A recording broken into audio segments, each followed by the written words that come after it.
সাধারণ অর্থে মোটা দাগে খারাপ মানুষ হলো ওই ব্যক্তি যে ব্যক্তি আল্লাহ এবং তার রাসূল আলাইহিস সালাতু ওয়াস সালামের নির্দেশকে মানে না, সে হলো খারাপ মানুষ।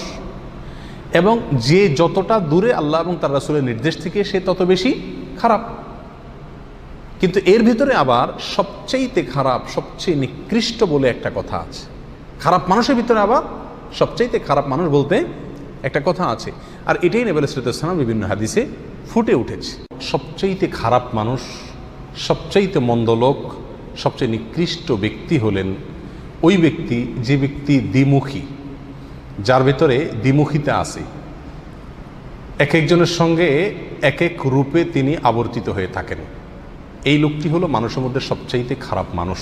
সহিহ বুখারী এবং মুসলিমে আবু হুরায়রা রাদিয়াল্লাহু তাআলা আনহু থেকে বর্ণিত, নবী আলাইহিস সালাতু ওয়াস সালাম ইরশাদ করেছেন, ওয়া তাজিদুনা শাররান নাসি যাল ওয়াজহাইন, তোমরা মানুষদের ভিতরে সবচেয়ে খারাপ লোক দেখতে পাবা ওই লোকদেরকে যাদের দুইটা চেহারা, দুইটা মুখ, অর্থাৎ দুইটা রূপ আছে।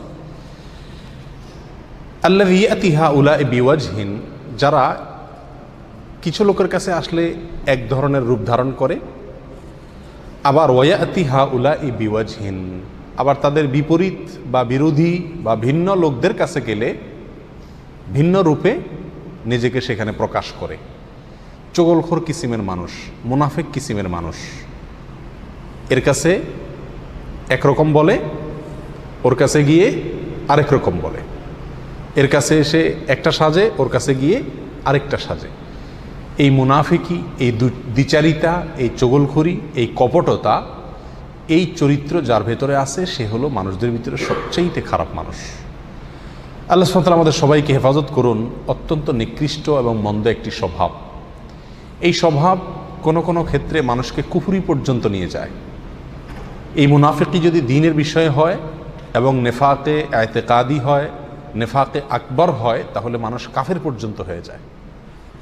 আর এমনি দুনিয়াবি কারণে যদি হয়, চারিত্রিক ত্রুটির অংশ হিসাবে, তাহলে সেক্ষেত্রে এই নেফাকি, এটা একাধারে মানুষকে প্রতারণা করা, ধোঁকা দেওয়া, মিথ্যা রূপ ধারণ করা, মানুষকে ক্ষতিগ্রস্ত করা, চগলখড়ি করা, মুনাফিকি করা, অনেকগুলো নিষিদ্ধ কর্ম এই একটি চরিত্রের ভিতরেই নিহিত আছে। এই জন্য সবার কাছে ভালো থাকার চেষ্টা, অথবা সবার কাছে গিয়ে তার গল্প বলা, তার বিরোধীর কাছে গিয়ে তার গল্প বলা, এই চগলখড়ি, দ্বিচারিতা বা মুনাফিকির চরিত্র আজকাল সমাজে প্রচুর পরিমাণে আছে। আমাদের সবার ভিতরে কম বেশ এই দুশ্চরিত্র আছে। আল্লাহ তাআলা আমাদের সবার চরিত্রকে সংশোধন করবার তৌফিক দান করুন। দ্বিতীয়ত যে ব্যক্তি নিকৃষ্ট, সে হলো ওই ব্যক্তি যার ভয়ে মানুষ তার কাছ থেকে দূরে থাকে, জানে তার কাছে গেলে, তার মুখোমুখি হলে, তার পালায় পড়লে সে কোনো না কোনো ক্ষতি করবে। তার ক্ষতির ভয়ে তার থেকে মানুষ দূরে থাকে, তাকে অ্যাভয়েড করে চলে, তার থেকে মানুষ বেঁচে চলে। এরকম সন্ত্রাসী হতে পারে, চিটার বাটপার হতে পারে, যে কোনো ধরনের খারাপ চরিত্রের মানুষ, যার অনিষ্ট থেকে, যার ক্ষতি থেকে বাঁচার জন্য মানুষ তাকে এড়িয়ে চলে, তার থেকে দূরে থাকার চেষ্টা করে। এই মানুষ হলো মানুষের ভিতরে সবচেয়ে নিকৃষ্ট মানুষের তালিকা। এক্ষেত্রে সহিহ বুখারীর হাদিসে আসছে এবং মুসলিম হাদিসটি বর্ণিত হয়েছে। নবী আলাইহিস সালাতু ওয়াস সালাম ইরশাদ করেছেন, ইন্না শাররান নাসি ইনদাল্লাহি মানজিলাতান ইয়াউমাল কিয়ামা, কিয়ামতের দিন খারাপ মানুষের মধ্যে সবচেয়ে নিকৃষ্ট খারাপ মানুষ হবে আল্লাহর কাছে ওই ব্যক্তি, মান তারাকাহুন নাসু ইত্তিকা শাররিহ, যে ব্যক্তিকে মানুষ পরিহার করছে, ত্যাগ করছে, তার থেকে দূরে থাকে তার ক্ষতির ভয়ে। সবাই জানে যে তার কাছে গেলে বা তার কাছে ভিড়লে বা তার পথ মাড়ালে বা তার পালায় পড়লে সে আমার কোনো একটা ক্ষতি করবে। তাহলে আমাকে চিন্তা করতে হবে যে আমার ভেতরে এরকম কোনো স্বভাব আছে কি না।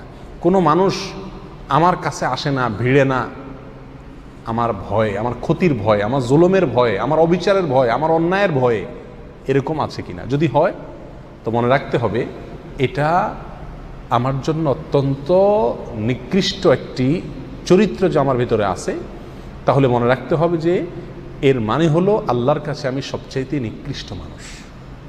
আমরা অনেকেই বরং উল্টা গর্ব করে থাকি, যখন আমার ধারে কাছে মানুষ ভয় ভিড়ে না, আমি মনে করি যে আমি খুব বাহাদুর মানুষ, ভয় আমার ধারে কাছে আসে না।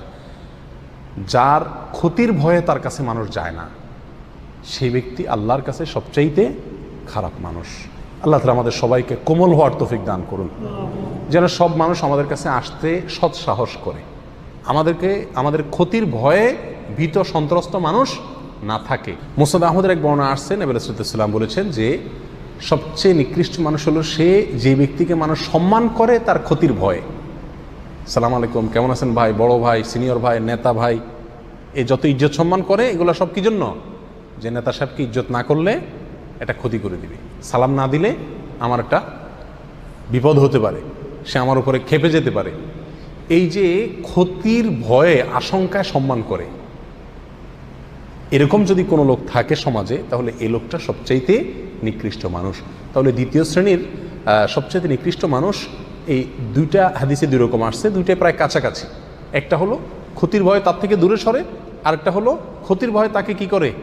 সম্মান করে। এক কথায় যে ব্যক্তির মানুষের ক্ষতি করে, মানুষ প্রতি অবিচার করে, মানুষের প্রতি জুলুম করে, আর তার জুলুমের ভয়ে মানুষকে তাকে সম্মান করতে বাধ্য হয় অথবা তার থেকে দূরে থাকে, এই লোকগুলো হলো সবচাইতে নিকৃষ্ট মানুষ। তৃতীয়ত, সবচাইতে নিকৃষ্ট মানুষ সে যে ব্যক্তি কোরআন পড়ে, কোরআন অধ্যয়ন করে, কোরআন চর্চা করে, কোরআনের ইলম অর্জন করে, অথচ কোরআন যেসব বিষয়ে সতর্ক করেছে, সাবধান করেছে, ভয় দেখিয়েছে, সে বিষয়গুলো থেকে বেঁচে থাকে না। অর্থাৎ কোরআন তাকে যে সতর্ক করেছে, সাবধান করেছে, সেই সাবধানতা, সেই সতর্ক করাটা তারায় সে নিজে সতর্ক হয় না, নিজে কি হয় না? সাবধান হয় না। এক কথা কোনো পরিবর্তন হয় না। অন্য কথা বলতে পারি, এলেম শিখে সেই অনুযায়ী কি নাই? আমল নাই। কোনো কোনো বর্ণনা আসছে, এক্ষেত্রে ওলামা ইকরামের কথা বলা হয়েছে, ওই আলেম, যে আলেম তার এলেম দ্বারায় কোনো উপকৃত হয় না, সে নিজের এলেম দ্বারা কি হয় না? নিজে উপকৃত হয় না বা মানুষকে উপকার করতে পারে না। অর্থাৎ এলেম শিখে কিন্তু সেই অনুযায়ী কি নাই? আমল নাই। এই লোকগুলো সবচাইতে নিকৃষ্ট মানুষ। মুস্তাদরাক হাকিমের এক হাদিসে বর্ণিত হয়েছে, নবী রাসূলুল্লাহ সাল্লাল্লাহু আলাইহি ওয়াসাল্লাম বলেছেন, ওয়া ইন্না মিন শাররিন নাসি রাজুলান ফাজিরান ইয়াকরাউ কিতাবাল্লাহি লা ইয়ারআউই ইলা শাইইন মিনহু। আর নিশ্চয়ই মানুষের ভিতরে সবচাইতে নিকৃষ্ট মানুষ হলো, সবচাইতে খারাপ মানুষ হলো ওই লোক, ফাসেক মানুষ, ওই খারাপ মানুষ যে ব্যক্তি আল্লাহর কিতাব পড়ে, অথচ আল্লাহর কিতাবে যে বিষয়ে সতর্ক সাবধান করা হয়েছে সে বিষয় দ্বারা নিজেকে কি করে না? সাবধান সতর্ক করে না, মন্দ কাজ থেকে বেঁচে থাকে না, কিতাব অনুযায়ী আমল করে না। এগুলো সবচাইতে খারাপ এবং নিকৃষ্ট মানুষ। 4 নম্বর সবচাইতে নিকৃষ্ট মানুষ সে যে ব্যক্তি দুনিয়াবি কোনো কারণে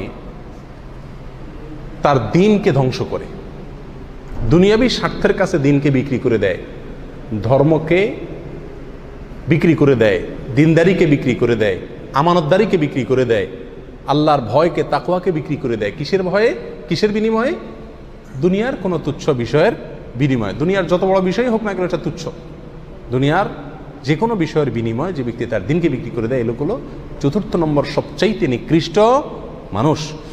এক্ষেত্রে সুনান ইবনে মাজাহ হাদিসে আসছে, নবী রাসূলুল্লাহ সাল্লাল্লাহু আলাইহি ওয়াসাল্লাম বলেছেন, আবু উমামা রাদিয়াল্লাহু আনহু বর্ণনা করছেন, মিন শাররিন নাসি মানজিলাতান ইনদাল্লাহি ইয়াওমাল কিয়ামাতি আবদুন আযহাবা আখিরাতাহু বিদুনিয়া গায়রিহি।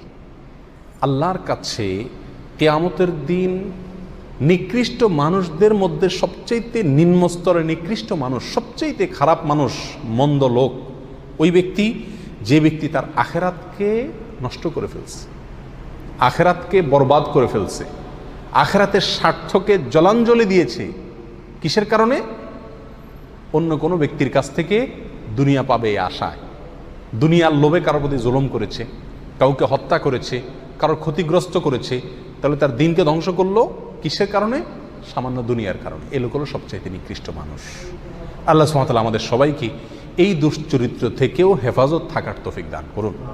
কারোর ভিতরে যদি এই স্বভাবগুলো থাকে, কেউ যদি এই গুণ থাকে যে দ্বিচারিতা আছে, মুনাফিকি আছে, কপটতা আছে, সবার কাছে ভালো থাকার প্রবণতা আছে, সামনে একরকম পিছে আরেক রকম, এরকম চরিত্র যদি থাকে, তাহলে সেখান থেকে বের হয়ে আসতে হবে। কেউ যদি এমন হয় যে তার ভয়ে মানুষ দূরে থাকে তার কাছ থেকে, তার ক্ষতির ভয়ে, অথবা তাকে সম্মান দেখায় তার ক্ষতির ভয়ে, তাহলে নিজেকে কোমল হৃদয়ের করতে হবে, কোমল আচরণের করতে হবে, যাতে করে মানুষ তার ক্ষতির ভয়ে তার থেকে দূরে না থাকে, আতঙ্কে না থাকে। তৃতীয়ত, আল্লাহর কালাম যদি আমরা পড়ি, শিখি, আলোচনা করি, জানি, চর্চা করি, তাহলে সেই কোরআনের যেসব আয়াতগুলো আমাদেরকে সাবধান করছে, আল্লাহর আযাবের ভয় দেখাচ্ছে, সেগুলোকে নিজের ভিতরে ধারণ করতে হবে এবং সেগুলোকে আমলে নিয়ে কোরআনের সতর্কতাকে গ্রহণ করে নিজে সতর্ক হইতে হবে, সাবধান হইতে হবে। এবং দুনিয়ার কোনো তুচ্ছ স্বার্থের কারণে কোনো মানুষকে ক্ষতি করা, জুলুম করা বা যে কোনোভাবে দিনকে জলাঞ্জলি দেওয়া, দিনকে বিক্রি করে দুনিয়া কামাই করা, এটা যাবে না। এটা যদি করা হয় তাহলে সেক্ষেত্রে আপনি আমিও কি হয়ে যাব? মন্দ এবং নিকৃষ্ট মানুষের তালিকাভুক্ত হয়ে যাব। আল্লাহ তাআলা আমাদের সবাইকে সবচেয়ে প্রিয়, সবচেয়ে শ্রেষ্ঠ, সবচেয়ে ভালো মানুষ হওয়ার তৌফিক দান করুন। আমাদের অন্য একটা আলোচনায় আমরা পেশ করেছিলাম কোরআন এবং হাদিসের আলোকে আল্লাহর কাছে সবচেয়ে প্রিয় মানুষ কারা, সবচেয়ে শ্রেষ্ঠ মানুষ কারা। সে আলোচনাটি শুনলে মোটামুটি বোঝা যাবে যে ভালো মানুষ, সবচেয়ে প্রিয় মানুষ হওয়ার জন্য আল্লাহর কাছে সবচেয়ে মর্যাদাবান মানুষ আল্লাহর কাছে হতে হলে কি কি চরিত্র দরকার, কি কি গুণ দরকার। আর এর বিপরীতে এই 4টি চরিত্র যদি থাকে তাহলে সবচাইতে নিকৃষ্ট এবং সবচাইতে মন্দ মানুষে আমরা কি হব? পরিণত হব। সবচেয়ে নিকৃষ্ট মানুষের এই উপাধি, এই তকমা থেকে বেঁচে থাকার জন্য চরিত্রকে সুন্দর করতে হবে। আমার দ্বারা কারোর কোনো ক্ষতি হবে না, এই বিষয়টি নিশ্চিত করতে হবে। আজ প্রত্যেকটা মানুষই আমরা অন্যকে মেরে নিজে বড় হওয়ার চেষ্টা করি। নবী আলাইহিস সালাম বলেছেন, আল মুসলিমু মান সালিম আল মুসলিমুনা মিন লিসানিহি ওয়া ইয়াদি। মুসলমান তো সেই ব্যক্তি যার হাত এবং মুখ দ্বারা অন্য মুসলমানরা সবাই কি থাকে? নিরাপদে থাকে। যার হাত মুখ দ্বারা অন্য কেউ নিরাপদে থাকে না, তার ভিতরে মুসলমানিত্ব পূর্ণ মাত্রায় নাই, সে নিকৃষ্ট মানুষ। আল্লাহ তাআলা আমাদের সবাইকে সবচেয়ে উৎকৃষ্ট মানুষ হওয়ার তৌফিক দান করুন। সবচেয়ে নিকৃষ্ট মানুষের যে নিকৃষ্টতম চরিত্রগুলো আছে সেগুলো থেকে আল্লাহ তাআলা আমাদের সবাইকে দূরে থাকার তৌফিক দান করুন। জাযাকুমুল্লাহ ওয়া আখিরু দাওয়ানা আলহামদুলিল্লাহি রাব্বিল আলামিন।